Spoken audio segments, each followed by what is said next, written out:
Hey, Jen Enenbach here. Do you have a dog, a fur baby in your house?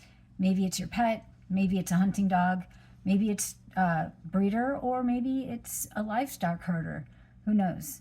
I just got a new one. Her name is Luna. I love her to death, and I'm going to show you the healthiest way to feed your fur baby. I told you I'd be back. Now let's go.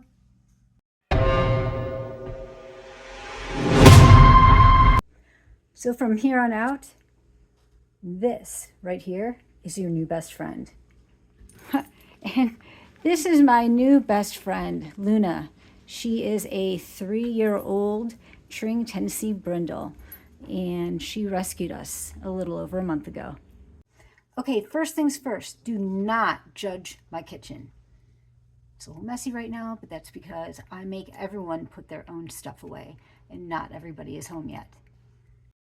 Okay, we're going to start out by taking 8 eggs and just tossing the shells into the Cuisinart, the food processor. I goofed up. I got 1 yolk in there accidentally and then put the shells in the measuring cup. You can empty them into any whatever you had to put them in. I just happen to have a measuring cup handy. So that is 8 eggs. And now that we've got them in here, we're just going to process them.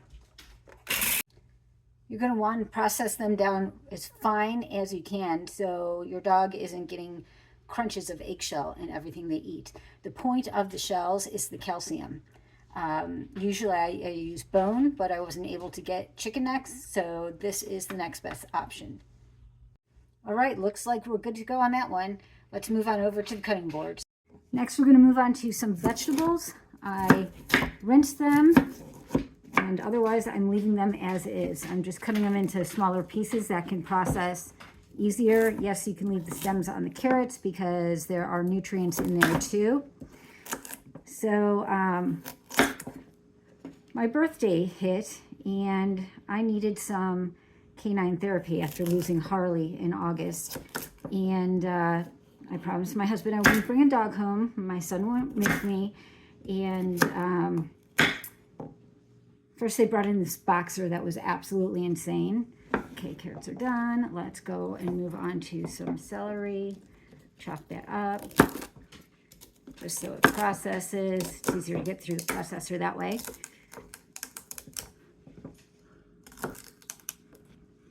Anyway, they brought in this really spastic boxer. I wanted a senior dog, and this guy, when he came in, he was literally jumping on top of the shelves in the room. And my son asked if we could maybe see a dog that we could pet.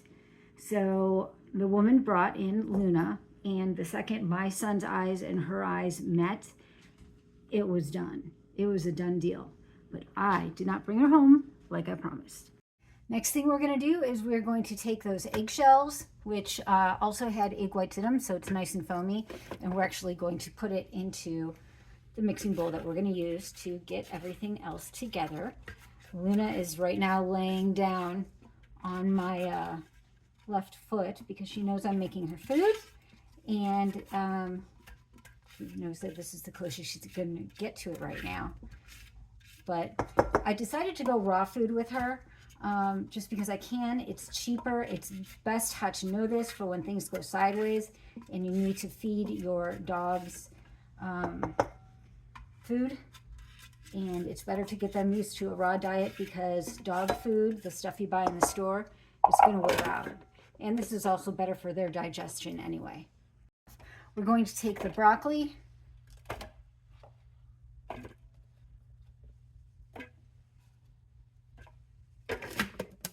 And we're just going to pulse it.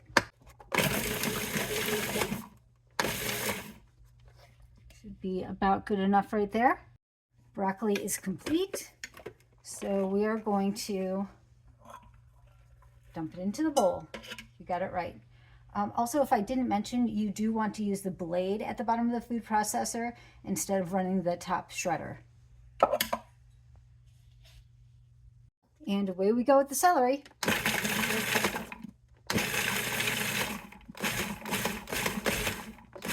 couple quick pulses and we are good. Next, we're going to add our carrots and pulse away.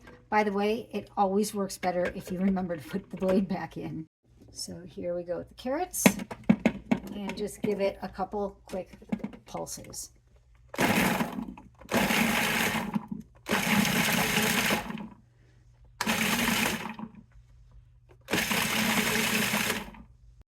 All right, carrots are done.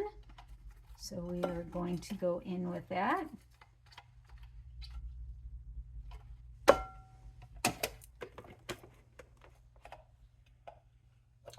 the blade off. And always be very careful with that blade. And we've got carrots. Next, we've got some sweet potato. I warmed it a little bit, but I did not cook it. I don't want to cook any of the nutrients out. We're just cutting it up so we can stick it in the food processor and pulse it away. And here we go with our sweet potatoes, and we're just going to pulse those. And there we have our sweet potatoes in there, ready to go. Let's dump the rest in. So you guys are kind of seeing how this can take shape. But we haven't even gotten to the big stuff yet.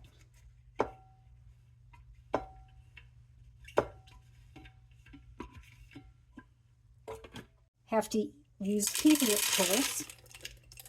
So now we're just going to pulse the peas away. And how easy was that? The peas are done. By the way, the reason I keep turning off the grinding process is because I think you guys would really appreciate it because it's really, really loud. We are going to add 6 large hulled strawberries, except they're not big enough to go through the little chute. So we're just gonna, the big ones we can't get in, I'm just gonna cut them in half. All right, let's just pulse those strawberries really quick. All right, strawberries, good to go. Back into the bowl with you guys.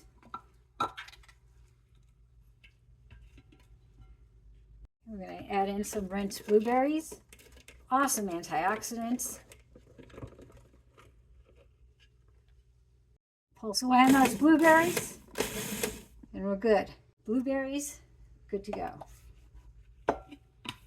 And I probably don't have to say this, but no, it doesn't matter if stuff gets left behind in this because they all get mixed together anyway. All right, I've got a small bag of all my leftover granola and glazed pecans, sweet, and cranberries, and pepitas. Just gonna dump those in as well. And probably give it 2 pulses just to break it down a little bit, and we're good to go with that.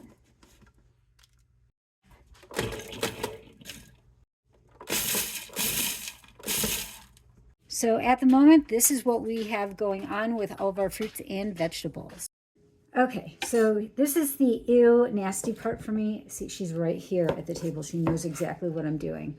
This is 11 pounds of pork loin that I put into my other best friend, which is the Instant Pot. And I just added a little water and a little turmeric. Turmeric is very good for dogs. And as you can see, I'm having a hard time cutting through this. It's still a very sharp knife, but another reason I hate pork. It's not just gross, but like ham to me is very slimy. And this is really difficult to cut through. I don't know if I'm even going to be able to put it on my shredder before putting it into the food processor. Let's see if we can. Okay, so like I said, here we got it all cut up, and I got this fancy schmancy little shredder here. So you can see. Now, what I'm supposed to be able to do is just stick the meat right in there. We'll get a couple of thinner pieces and put the lid on, which will fit. I'm supposed to be able to shred it with this just by turning. And as you can see, it is not working at all. Like I'm putting everything I can into this without losing the rest of the meat on the cutting board, and that's not going to happen. So let's just head on over back to the food processor. All right, so is that, ugh, God, I'm like ready to gag. Got our pork loin in there, and so we're going to see how well the food processor chops this stuff up. Just start pulsing away. Okay, so let's see what we've got here. I have to say, I'm actually really impressed. I've got like one big chunk in there, but the rest is perfect. So we're just going to add that to the bowl. And that big piece is going to go back in here. Oh, we got two of them. Let's finish up with the pork loin, and then we're going to move on to the binder. Okay, we've got the rest of the pork off the cutting board and into the food processor. By the way, that says Camp Cook. Yes, this was a prize from a camping cooking competition that I won at a gathering I went to, and I love it. Okay, we're going to pulse away at the last of the pork right now, but I'm also going to use those eggs and pour them in as a binder and pulse those away. All right, we've got the rest of the pork loin and the eggs. And that's, you know what, I think I need a little more oil in this, so I'm going to add some nice avocado oil. Anyway, since I switched Luna over to raw dog food, I have made a very notable observation in her breath, in her coat, in her sleep patterns, and her general overall mood. She's more playful. She's got her energy back. We're still trying to train her on a leash. She belonged to an elderly couple, so she loves sitting in the backyard, but she obviously has not been trained on a leash. So otherwise, she's housebroken, and we're just blessed to have her. So let's see if we can move this so you can see what I'm doing with the bowl. All right, so this is what we've got going on now.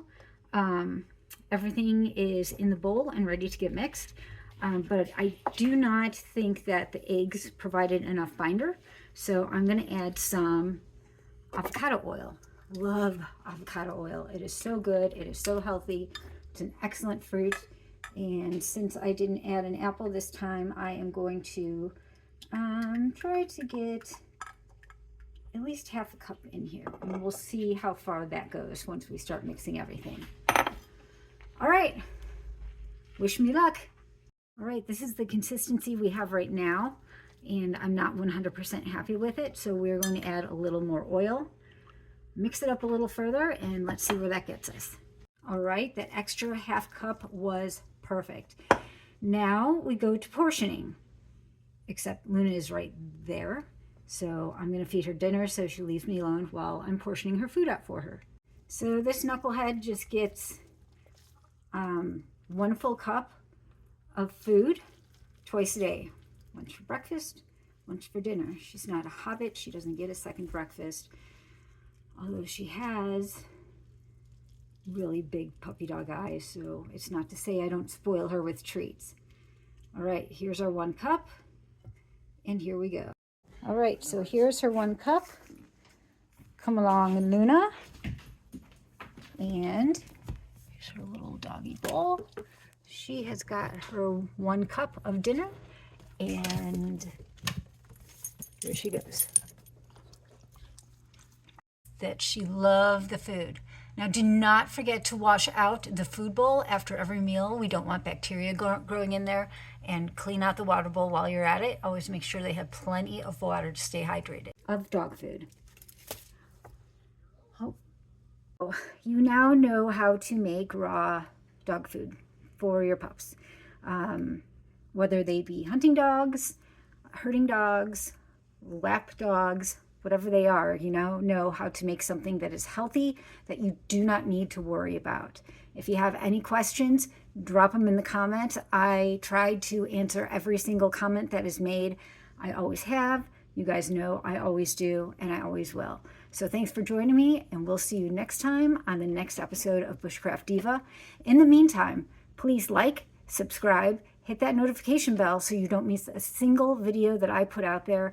And I just want to thank all of you for your support, for putting up with me on my hiatus, but I am back. Here's my first video. I've got several more that I've got in the pipeline. I'm going to be filming a lot. So really looking forward to spending a lot more time with you guys. Let me know what you think. Just for reference, I made exactly 1 week's worth of food with an 11-pound pork loin and all my added vegetables and fruits and oils and binders, eggs. You have it. So the rest is in the fridge. These are going in the freezer, and my doggy is fed for a week. One final note, all of these packs will last for 4 days refrigerated. So if you made less than 1 week, just throw them in your fridge. Anything more than that, a week or more, keep them in the freezer, pull one out at night, put it in your refrigerator. It'll thaw out and be ready in the morning for you. Your dog will thank you. Trust me. You thought they were your best friend now? Wait till you start making their own food.